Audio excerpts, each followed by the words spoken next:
സദാശിവസമാരംഭാം ശങ്കരാചാര്യ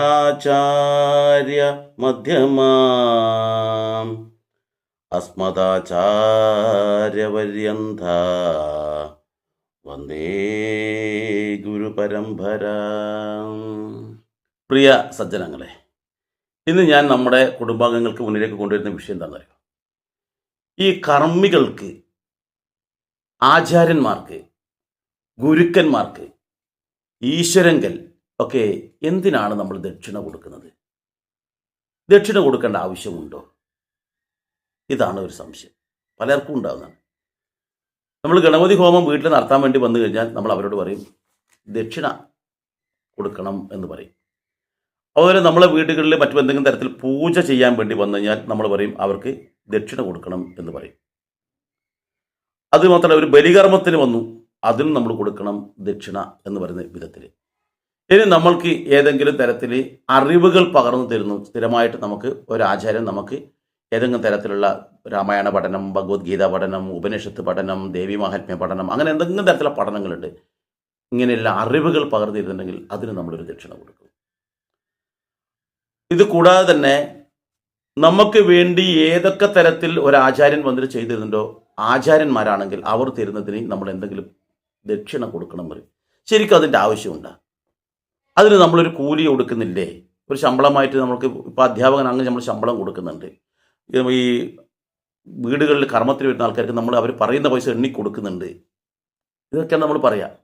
എന്നാൽ യഥാർത്ഥത്തിൽ വീടുകളിൽ പൂജ ചെയ്യാൻ വേണ്ടി വരുന്ന ആളായാലും അതേപോലെ തന്നെ അറിവുകൾ പകർന്നു തരുന്ന ഇതുപോലെ പഠനം നടത്തുന്ന ആൾക്കാരായാലും ബലികർമ്മം ചെയ്യുന്ന ആളായാലും ഈശ്വരീയമായ കർമ്മം എന്തൊക്കെയോ ചെയ്യുന്ന ഈശ്വരീയമായതും പിതൃകർമ്മങ്ങളും ചെയ്യുന്ന ആൾക്കാർക്ക് ഒരിക്കലും നിങ്ങൾ കൂലി കൊടുക്കരുത്. അത് കൂലിക്കാരനാവരുത്. നിങ്ങളുടെ കൂലിക്കാരനാകുമ്പോൾ നിങ്ങളുടെ ദാസനായി മാറി. ഒരു ഗുരുവിൽ നിന്ന് അറിവ് നേടുന്ന അവർ നമ്മുടെ ദാസനാണോ? അവർ നമ്മളെക്കാളും മുകളിലാണ്. അതുപോലെ തന്നെയാണ് ഒരു ഗണപതി ഹോമം ചെയ്യാൻ വരുന്നു, അല്ലെങ്കിൽ പൂജ ചെയ്യാൻ വേണ്ടി വരുന്നു, ഗൃഹപ്രവേശന കർമ്മം നടത്താൻ വരുന്നു, വിവാഹ കർമ്മം നടത്താൻ വേണ്ടി വരുന്നു.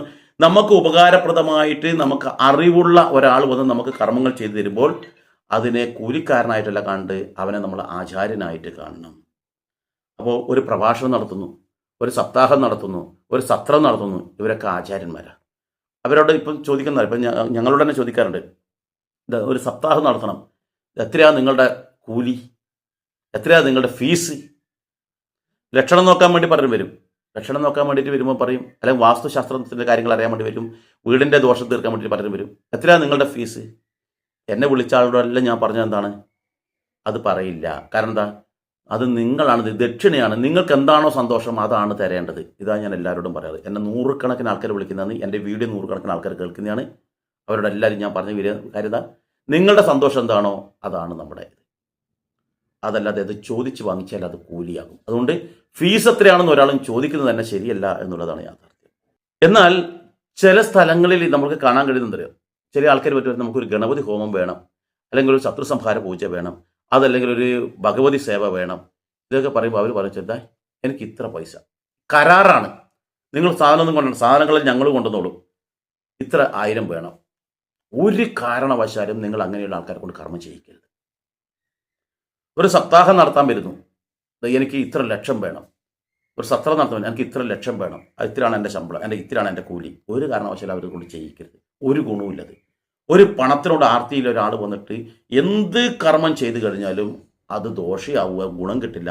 കാരണം അവർ ആ പണത്തിനോടല്ല, അവർ ചെയ്യുന്ന കർമ്മത്തിനോട് കൂറുള്ള ആൾക്കാരെ വെച്ചിട്ട് വേണം നമ്മൾ ചെയ്യാൻ. ഈ ഒരു കാര്യം കൂടി നമ്മൾ മനസ്സിലാക്കേണ്ടതായിട്ടുണ്ട്. ഇനി ഇവിടെ എന്തിനാണ് ഇത് ദക്ഷിണയായിട്ട് കൊടുക്കുന്നത് എന്ന് കൂടി ചിന്തിക്കണം. ദക്ഷിണയായിട്ട് കൊടുത്താൽ മാത്രമേ അദ്ദേഹം ചെയ്ത കർമ്മം പൂർണ്ണമായി നമ്മളിലേക്ക് എത്തിച്ചേരുകയുള്ളൂ, അല്ലെങ്കിൽ അത് ഗുണം കിട്ടില്ല എന്നാണ് പറയുന്നത്. നോക്കൂ, ദക്ഷിണ കൊടുക്കുന്ന സമയത്ത് നമ്മുടെ കയ്യിൽ ഒരുപാട് ദ്രവ്യങ്ങൾ ഉണ്ടാവും. ഈ ദ്രവ്യം നമ്മൾ അവരുടെ കയ്യിലേക്ക് വെച്ച് കൊടുക്കുകയാണ്. അവരുടെ ദൃഷ്ടി ഈ ദ്രവ്യങ്ങളിലേക്ക് വരണം, അവർ കാണാതെ കൊടുക്കരുത്. അപ്പോൾ അവർ ഈ ദൃഷ്ടി ഇതിലേക്ക് വരുമ്പോൾ അവർ നമ്മുടെ മുന്നിലേക്ക് കൈ നീട്ടുന്ന അവസരത്തിൽ ആ കൈയിലൂടെ അവർ ചെയ്തിട്ടുള്ള, നമുക്ക് വേണ്ടി ചെയ്തിട്ടുള്ള പുണ്യകർമ്മങ്ങൾ എല്ലാം നമ്മളിലേക്ക് എത്തിച്ചേരുന്നു. അപ്പോൾ ആ ഇത് ചേരുന്ന, കാരണം ഇതങ്ങോട്ട് കൊടുക്കുമ്പോൾ അവർ നമ്മുടെ മുന്നിൽ കൈ നീട്ടുന്നുണ്ട്. കൈ നീട്ടാതെ നമുക്കിത് കൊടുക്കാൻ കഴിയില്ല. ആ നീട്ടുമ്പോഴാണ് അവർ ചെയ്തിട്ടുള്ള പുണ്യകർമ്മത്തിൻ്റെ ഫലം നമ്മളിലേക്ക് എത്തിച്ചേരുന്നത്. അതുവരെ എത്തിച്ചേരുന്നില്ല, അത് അവിടെ ചെയ്തു അവർ പോകുന്നു. ഒരാളൊരു ആധ്യാത്മികമായ ക്ലാസ് നടത്തുന്നു, ഗീതാ ക്ലാസ് നടത്തുന്നു, രാമായണം ക്ലാസ് നടത്തുന്നു, അല്ലെങ്കിൽ മറ്റെന്തെങ്കിലും ക്ലാസ് ആവട്ടെ, ദേവി മഹാത്മ്യമാവട്ടെ, അല്ലെങ്കിൽ ഉപനിഷത്തിൻ്റെ ക്ലാസ് ആവട്ടെ, വേദപഠനമാവട്ടെ, ഇതെല്ലാം പഠിപ്പിച്ചു കഴിഞ്ഞാൽ പഠിപ്പിക്കുന്നതിന് മുമ്പല്ല കൊടുക്കേണ്ടത്, പഠിച്ച് കഴിഞ്ഞതിന് ശേഷം എന്ത് വേണം? ഇവർക്ക് അത് പൂർണ്ണമായിട്ട് നമുക്ക് സ്വായത്തമാക്കി ജീവിതത്തിൽ ധന്യമാകണമെങ്കിൽ നമ്മൾ അവർക്ക് എന്ത് വേണം? ഇതുപോലെ അവരുടെ അനുഗ്രഹം നമുക്ക് കിട്ടണം. അപ്പോൾ ഈ കൈ അവർ നമ്മുടെ മുന്നിലേക്ക് നീട്ടുമ്പോൾ അതിലേക്ക് നമ്മൾ ആ ദ്രവ്യങ്ങൾ വെച്ച് കൊടുക്കുമ്പോൾ അതിലൂടെ നമ്മളിലേക്ക് എത്തിച്ചേരുന്നു എന്നർത്ഥം. അപ്പോൾ ഈ തരത്തിൽ നിർബന്ധമായിട്ട് നമ്മൾ ചെയ്യേണ്ട, ഒരു ബലികർമ്മം ചെയ്തോട്ടെ, എന്ത് കർമ്മം ചെയ്താലും ഈ തരത്തിൽ ചെയ്യണം. അപ്പോഴാണ് ചില ആൾക്കാർ ചോദിക്കുക, ഇത് എങ്ങനെയാണ് ഈ ദക്ഷിണ കൊടുക്കേണ്ടത്, എന്തൊക്കെയാണ് അതിൽ വേണ്ടത് എന്ന്. യഥാർത്ഥത്തിൽ നമ്മളിപ്പം നമുക്ക് ഒരുപാട് സാമ്പത്തികമായ ഐശ്വര്യമൊക്കെ ഭഗവാൻ ഉണ്ടാക്കി തന്നിട്ടുണ്ട്. അപ്പോൾ നമ്മൾ എന്ത് ചെയ്യുന്നു? ക്ഷേത്രത്തിലേക്ക് ഒരു സംഭാവന കൊടുക്കുന്നത്. സംഭാവനയല്ല കേട്ടോ അത്. ക്ഷേത്രത്തിൽ ഭഗവാൻ നമ്മുടെ ആചാര്യനായിട്ടാണ് വരുന്നത്. ഭഗവാൻ നമ്മളെക്കാൾ ഉയർന്നതാണ്. അവിടുത്തെ പൂജാരി നമ്മൾക്കാൾക്ക് ഉയർന്നതാണ്. അപ്പോൾ ക്ഷേത്രത്തിൻ്റെ പരിപാലകരായ ആൾക്കാർ നമ്മളെക്കാൾ ഉയർന്ന ആൾക്കാരാണ്, ഭഗവാന്റെ ദാസന്മാരാണ്. അപ്പോൾ അവർക്ക് നമ്മൾ കൊടുക്കുന്നത് ദക്ഷിണയാണ്. ക്ഷേത്രത്തിലേക്ക് ദക്ഷിണയാണ് നമ്മൾ കൊടുക്കുന്നത്, അല്ലാണ്ട് സംഭാവന എന്ന് പറയാൻ പാടില്ല എന്നാണ് പറയുന്നത്. അപ്പോഴെന്ത് വേണം? നമ്മൾ ശരിക്കും അതിലൊരു ഉദ്ഘാടന പരിപാടിയൊക്കെ നടത്തുന്നുണ്ടെങ്കിൽ അതിൽ വെച്ച് നമ്മൾ കൊടുക്കുന്നുണ്ടെങ്കിൽ യഥാർത്ഥത്തിൽ പണവും വെറ്റിലയും പാക്കും വെച്ചിട്ടാണ് കൊടുക്കേണ്ടത്. ഈ അവസരത്തിൽ ഈ വെറ്റിലയുടെ തുമ്പ് എവിടെ വേണം? അവരുടെ ഭാഗത്തേക്ക് വേണം. കാരണം എന്താ? നമ്മൾ ഭഗവാന് വേണ്ടി സമർപ്പിക്കുമ്പോൾ ആ അതിരില്ലാത്ത എൻ്റെ സൗഭാഗ്യങ്ങളും എൻ്റെ ഐശ്വര്യങ്ങളും ഭഗവാൻ തന്നതാ. അതിരില്ലാതെ അങ്ങോട്ട് പോയിക്കോട്ടെ, എന്നെക്കൊണ്ട് കഴിയുന്നത് 10 ഉറുപ്പ്യ ആയിരിക്കാം, അല്ലെങ്കിൽ 500 ഉറുപ്പ്യ ആവാം, അല്ലെങ്കിൽ 1 ലക്ഷം ആവാം. പക്ഷെ അതിരില്ലാത്ത എൻ്റെ സർവ്വ സൗഭാഗ്യങ്ങളും ഭഗവാനിലുണ്ടായതാണ്. അത് ഭഗവാനിലേക്ക് തന്നെ പോകട്ടെ, അല്ലെങ്കിൽ ഭഗവാൻ അത് കൊണ്ടുമ്പോൾ അത് 100 ഇരട്ടി നമുക്ക് തിരിച്ചു കിട്ടും. അങ്ങോട്ട് 10 ഇരട്ടി കൊടുത്താൽ 100 ഇരട്ടി കിട്ടും. അപ്പോൾ അതുകൊണ്ട് അങ്ങോട്ടേക്ക് പോകുന്ന വിധത്തിൽ വെറ്റിലയുടെ തുമ്പ് അങ്ങോട്ടേക്ക് വെക്കണം. അറ്റെന്ന് പറഞ്ഞാൽ നമ്മൾ ചെടിയിൽ നിന്ന് പൊട്ടിച്ചെടുക്കുന്ന ഭാഗമല്ല, ആ ഞെട്ടുള്ള ഭാഗമല്ല, അല്ലാത്ത ആ കൂമ്പായിട്ട് വരുന്നില്ലേ, ആ ഭാഗം ക്ഷേത്ര ഭാരവാഹികളുടെ നേർക്ക് അങ്ങോട്ടേക്ക് ഒഴുകി പോകുന്ന വിധത്തിൽ വേണം ചെയ്യാൻ. എന്നാൽ മറ്റ് കർമ്മങ്ങൾ, ഉദാഹരണത്തിന് ഒരു സപ്താഹം, ഒരു സത്രം നടത്തുന്നു, ഒരു പ്രഭാഷണം നടത്തുന്നു, ഇനി അതല്ല നമ്മുടെ വീട്ടിൽ ഒരു കർമ്മം ചെയ്യാൻ വേണ്ടി ഒരാൾ വരുന്നു, ഇനി അതും അല്ലെങ്കിൽ ഏതെങ്കിലും ബലികർമ്മങ്ങൾ ചെയ്യുന്നു, ഗൃഹപ്രവേശന കർമ്മം ചെയ്യുന്നു, അറിവുകൾ പകർന്നു തരുന്ന എന്തെങ്കിലും ക്ലാസ്സുകൾ നമുക്ക് എടുത്തിരുന്നു, ഇവർക്കെല്ലാം നമ്മൾ ദക്ഷിണ കൊടുക്കുമല്ലോ. ആ അവസരത്തിൽ വെറ്റിലയുടെ തുമ്പ് എവിടെ വേണം? അത് നമ്മുടെ നേർക്കാണ് വരേണ്ടത്. കാരണം എന്താ? ഇത് അങ്ങോട്ട് കൊടുക്കുമ്പോൾ അവരുടെ ദൃഷ്ടി ഇതിലേക്ക് പതിയുമെന്ന് പറഞ്ഞല്ലോ.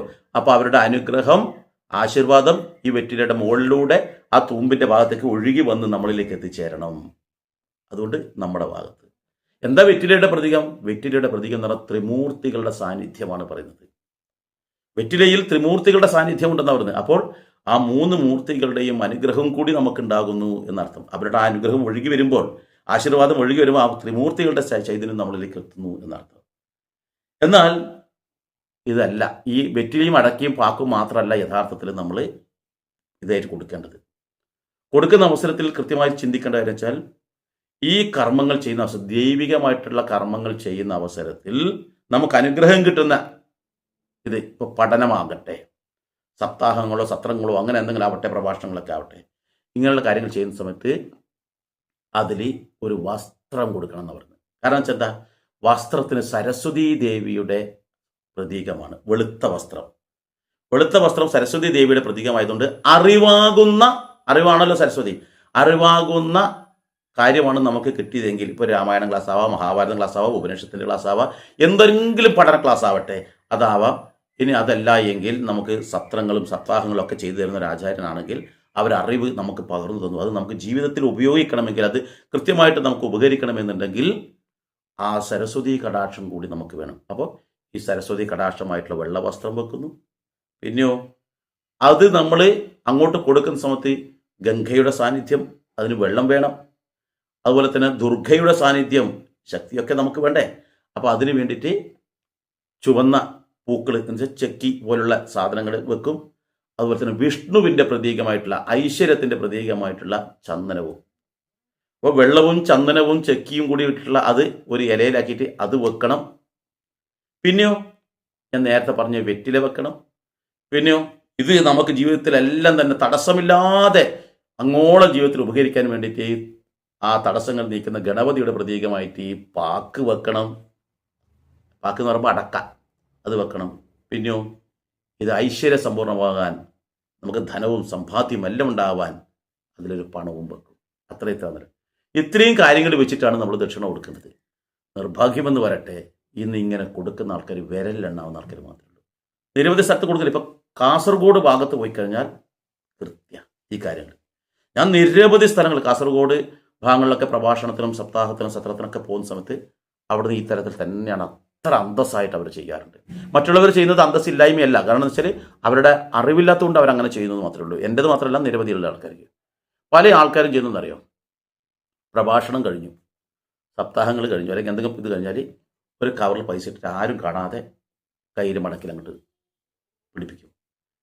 ഒരു സ്ഥലത്ത് അയ്യപ്പ മഹാസത്രം നടത്താൻ വേണ്ടി പോയ സമയത്തുണ്ടായ ഒരു അനുഭവം എന്ന് വെച്ചാൽ, സത്രം രാത്രി 7 മണി 8 മണിയൊക്കെ കഴിഞ്ഞു.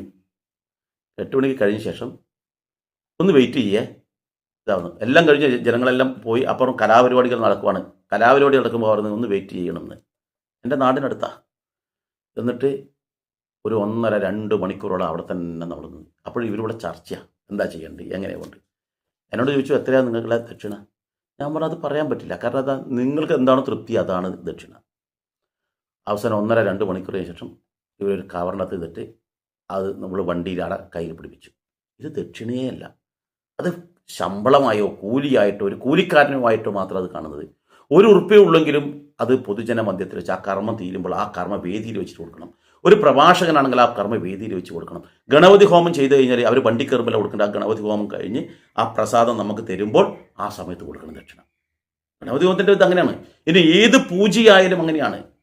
ഇനി അതിൽ അറിവുകൾ പകർന്നു തരുന്നതാണെങ്കിൽ അത് ആ വേദിയിൽ വെച്ചിട്ടാണ്, ആരും കാണാതെ കൊടുക്കുന്നത് ദക്ഷിണയല്ല, അത് കൈക്കൂലിയാണ്, അഴിമതിയാണ് എന്ന് നമ്മൾ മനസ്സിലാക്കുക.